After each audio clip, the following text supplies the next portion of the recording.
Good evening and welcome to the Limelight. My name is Simapalo, and this evening it is the proposed law that is set to be introduced into Parliament. This week, Honorable Muhammad Nsereko, the Member of Parliament for Kampala Central, sought seek of leave of Parliament to go and draft a bill that will introduce stringent penalties on those who misuse social media platforms. The legislator is concerned that the current laws are weak and they now give chance to social media users to do what they want to do on social media and get exposed to cyber harassment, cyberbullying, and fraud. And we need to look into this proposed law, look at what is at stake, and chart way forward. To do that, we'll connect with Mr. Alan Sempala Chigozi. And Mr. Sempala is the head of legal at Unwanted Witness. And Unwanted Witness is a civil society organization that pushes for information rights, rights and freedoms of social media users. And Sempala Chigozi is a tech lawyer and head of legal and at Unwanted Witnesses. He deals more in digital rights, safety, and internet freedoms. Let's connect with Sempala. Mr. Sempala, welcome to the Limelight. And first things first, let's talk about whether this law or proposed law is necessary. Tell us what you think. Thank you, Apollo. When we first heard of the Honorable Nsereko's bill, first person I was excited. I hadn't gotten a chance to look at it, but I was excited thinking that maybe the Honorable has seen the violation of rights of those who actually use the online platforms and is bringing a law, an amendment law, that is going to make strong or to make the implementation of the current laws very possible and meaningful. And definitely we thought it was a good thing that he was doing. But having heard him and having heard from his spirit behind the law, I rather got a bit disappointed because I think the Honorable Nsereko is misguided. I think the current laws we have are not weak. The best word to use is selective. We have laws that are already existing, the Computer Misuse Act. I think anyone who commits any act of cyber harassment online can be prosecuted through those laws. But the current laws are a bit selective. They only benefit the strong. They can only work if the offensive communication is towards someone who is powerful and who can actually use state power to look for whoever is offending them. But you see, for us, what we think is that already the current law, the Computer Misuse Act, has issues. Section 24 and 25 already are unconstitutional. We find them very unconstitutional to the extent that they are ambiguous and vague. For instance, if you suggest, like the Computer Misuse Act suggests offensive communication as a criminal act, we are thinking, when does it become offensive? Does it become offensive when a certain person thinks it's offensive to them? Because we live in a country where we have many tribes, okay? One word in another tribe might be interpreted as offensive in another.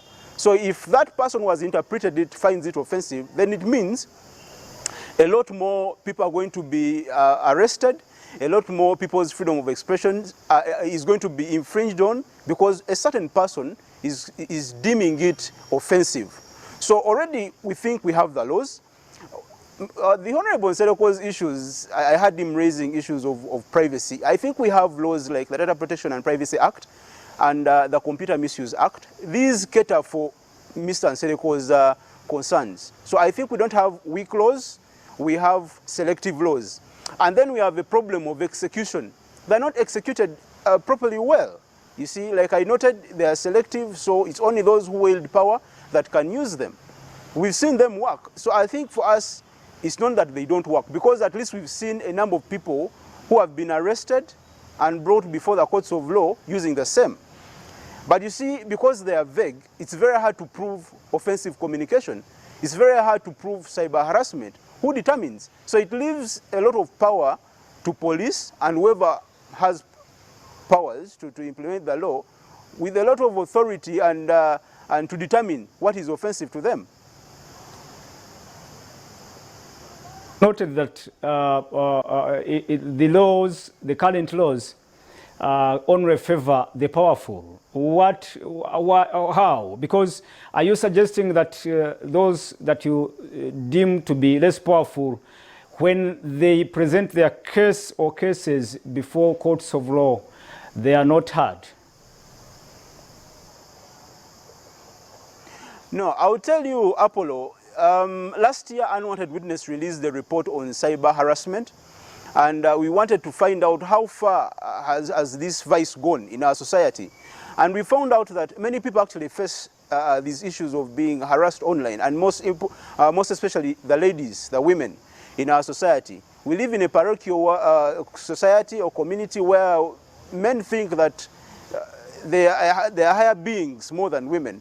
So we found out that many women are harassed online, but you see the challenge is that even the police doesn't find cyber harassment or cyber violations or violence online as a crime. Police has released a number of reports over the years, but the only cyber crime they take note of is that of fraud. That involves money. Any cyber crime that involves violation of someone, harassing someone, is not reported in their report. So we have a problem of enforcement. Police don't understand that cyber harassment is a crime. That is one. They don't have the capacity and the skills to investigate that. So why I'm saying that it is selective, you've seen Kakweza, you've seen Stella Nyanzi, they have been aligned before the courts of law. But after when they have mentioned something offensive to those who have power, those who don't have power, our report indicates that police has actually chased them away. They have not investigated it, investigated those crimes to their logical conclusion. So therefore, that's why I'm telling you, from my experience, those who don't have power have actually even been chased away from police. You get my point? So for us, we think that we have the law.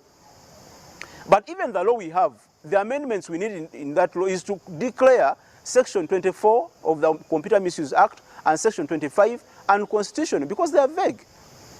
They limit on the freedom of expression. And without the freedom of expression in any society, it affects democracy.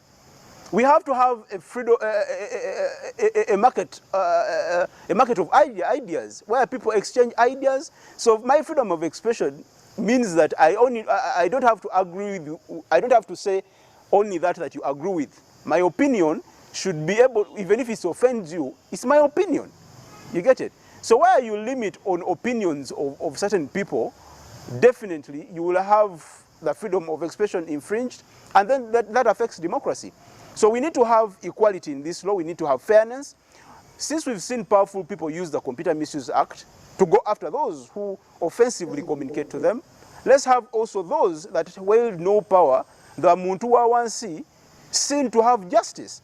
So far we've not seen justice prevail. We've not seen justice done to those who don't have power. So for us, we think the problem is not that we have weak laws. We have selective laws.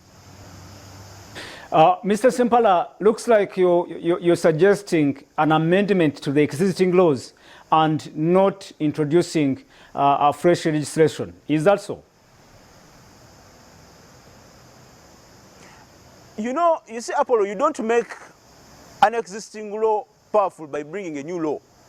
You make it powerful by amending that is existing and making it more stringent. If you need to put more penalties on it, let us see a bill that suggests so. But again, for us, we think the existing law, even in its state as it is unconstitutional. It doesn't favor those without power. It only favors those with power. Then they can determine what is offensive, because the current law don't clearly state and define what offensive means. They don't clearly state what cyber harassment means. That power is left in the hands of those who have power. So if Apollo, for instance, I will use a Luganda word. In Luganda, if I tell you Tomanyira, someone who is not a Muganda might call that offensive. But it's not offensive. You get my point? So you leave a lot of power with those who have, authority and who can access police enforcement to determine what is offensive. So we need an amendment of the current law to make it more elaborate, to make it less vague, and to make it fair and less selective. Chigozi, talking about what is at stake, you briefly hinted on the right to information, the freedoms and other rights. What else could be at stake if at all the Honourable Member of Parliament is allowed to introduce this new law, proposed law? Definitely, democracy is going to be affected. You see, if I'm not allowed to freely express myself, I have to have free speech. Okay? That means you're going to have a society or a citizenry that is not informed. Because you, Apollo, yourself, you will be scared of giving your opinion when you're on TV. You will be scared to report anything that you might deem offensive to the powers that be. You're going to have a citizen that is not informed, and a citizen that is not informed can't vote very well, and that definitely is going to have a ripple effect on everything democracy and everything economy. Because where you have no democracy, you won't have a strong economy. So a lot is at stake. A lot is at stake. Well, you hinted on grey areas in the current law. For instance, you talked about enforcement and a lack of expertise in enforcers to determine whether this is harassment, this is cyberbullying or what. So in that case, what else do you propose? Like as an expert, what do you propose? No, definitely that's what I'm proposing. We should have an amendment of the Computer Misuse Act, remove section 24 or make it more clear, and section 25. Okay? Then secondly, we need to reinforce police. We need to provide them with resources. We need to provide them with the skills to enable them investigate cyber crimes to their logical conclusion. Right now, police is not capacitated to carry out such investigations. They are not capacitated. They don't have the skills. Many of them are not even on social media. They don't understand what you're talking about. From our report, many of the victims were saying that the police would actually advise them to leave social media. If they're abusing you, you leave social media or abuse them back or block them. But I have a right to be on social media. I have a right to interact. I have a right to give my opinion.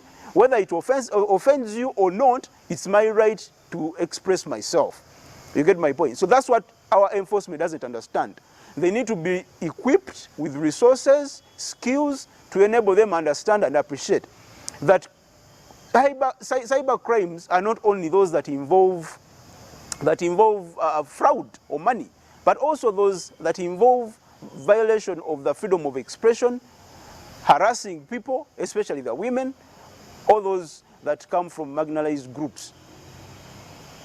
All right, Mr. Chigozi, we acknowledge that in Uganda, a little or a small chunk of the population has have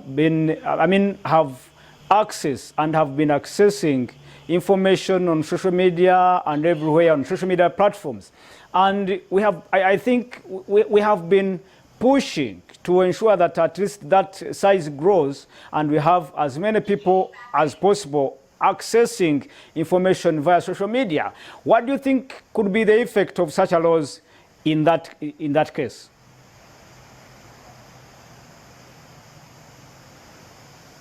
No, the effect of such laws, if I got you very correctly, Definitely the number of people on social media is still low. Of course, there are many factors that determine why few people are on social media. Of course, we have issues of access to internet, okay? And where there is no access to internet, then definitely, if the rate of access to information is low, definitely you will have a few people being on social media. But you see, such laws, if they're enacted, then they will enable more people on social media. Because you see, many people have even fear to express themselves online. That alone, if you have such laws that you can easily be picked up when no one knows, because you have apparently, mentioned anything offensive to those who are in power or those who wield the power, then many people will fear being online. And then that affects people's freedom to express themselves. It affects their freedom to move. And it affects the community and the country at large, because you never know what people think. And that's why you have issues like civil wars. Because where there is no room for proper and civil discussions on any platform, people keep their anger inside, and before you know it, it evaporates, and the results are genocides, civil wars, because there is no room for proper discussion and exchange of ideas. Where all those gaps are closed, then you're actually inviting civil wars and violence. Because where we can't soberly and in a civil manner exchange ideas, and you think my ideas are offending you, yes, I won't be online because I don't want to be picked up and to be harassed. Because those that have been picked up because of offensive communication, apparently, they've come back in our hands looking frail. Their body parts missing.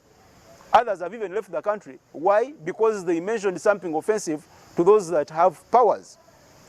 So definitely, when you have such acts that are happening to those that are in power, those that are using social media or those platforms, then you will see a reduction on what is being, on those that are on social media. And once you see a reduction on those that are on social media, definitely democracy is affected, because people will never freely express themselves. You never know what they are thinking, and eventually you will see violence and people cutting themselves because, well, there is no proper way of communicating whatever is hurting them. The only resort could be civil wars, genocide, and so on. All right, Mr. Sempala, from Honorable Nsereko, the proponent of this proposed law, one provision in this proposed law is to criminalize illegal sharing of photographs on social media. Do you think that is really important? Do you think there has been a gray area around that particular item? It's not a gray area. That's why I was thinking, that's why I mentioned earlier on, that I think the Honorable Nsereko is misinformed, because already we have a law that protects that, against that. The Data Protection and Privacy Act, it has provisions that criminalize the sharing of children's pictures online. Not only children's pictures, because pictures are personal data. Any form of personal data, if misused, if obtained without consent, if obtained unfairly, if obtained unlawfully, and not for lawful purpose, it's criminal. The Data Protection Act criminalizes that, and there are penalties to that. So I think be informed that we have laws, and him being a legislator who actually passed these laws should be well informed that we have laws that criminalize that. So we don't have a gray area. We have provisions that cater for that. Again, let's look at another provision, that social media platforms must pull down offending messages or be held responsible or liable for those data breaches. Do you think that is well covered?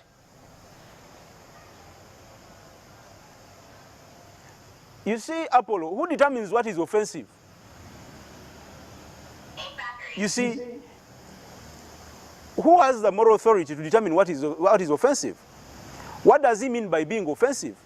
Because if whatever I'm mentioning is contrary to your view, if my perspective or idea is not welcomed by you and you're finding it offensive, that should not guarantee that my social media page should be pulled down. We should have a marketplace of ideas where we exchange freely. And through those exchanges, sober exchanges, is when you get ideas that take our country to the next level. Otherwise, if we leave it like that, everything that offends me, because honestly, like, if you tell me anything that I consider offensive, should I take you to police? Should I pull down your social media platform? What will be left to democracy anyway? So I think now, that is not called for. It's not called for. It's an attack on democracy. It's an attack on freedom of expression. And him being one of those who have actually fought for democracy for a long time, he should understand this better. That democracy entails exchanging of ideas. It entails people having, even when your idea is not welcome on my side, I should guard your opinion with all my might. I should guard your opinion to call me a fool. Because if I look a fool to you, that's your opinion. You should have your personal opinion. But that said, there should be limitations. Okay?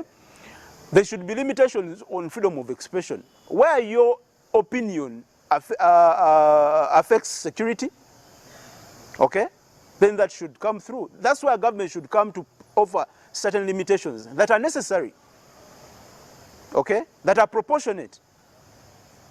Otherwise, if we leave blanket crimes like offensive communication, that offended me, it annoyed my person, because we are human beings, we are annoyed by everything.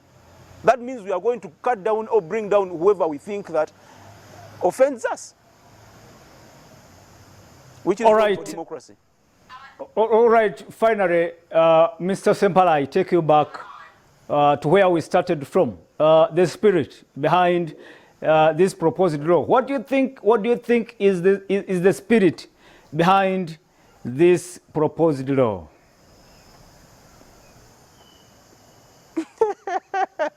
I think for social media viewers, the word evil will make sense to them. The spirit behind Honorable Seroko's suggestions and propositions is evil. Is evil. You know? There is no sane person who believes in democracy, the right to speech, the right to free speech and freedom of expression, should believe that anything offensive to them should be pulled down. They should be given powers to stop the free flow of information. It is ridiculous and frivolous. It's wrong. It's wrong. For all intents and purposes, it is wrong.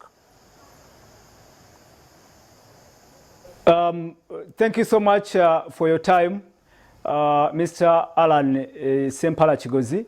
Thank you so much for that insightful discussion we had this evening, and hope this proposed law will not make it anyway. There is time when it is brought to Parliament and it is sent to the committee, probably the committee on ICT, and probably Sempala, you'll be very, I hope you are itching to table all these views you have shared this evening to that committee.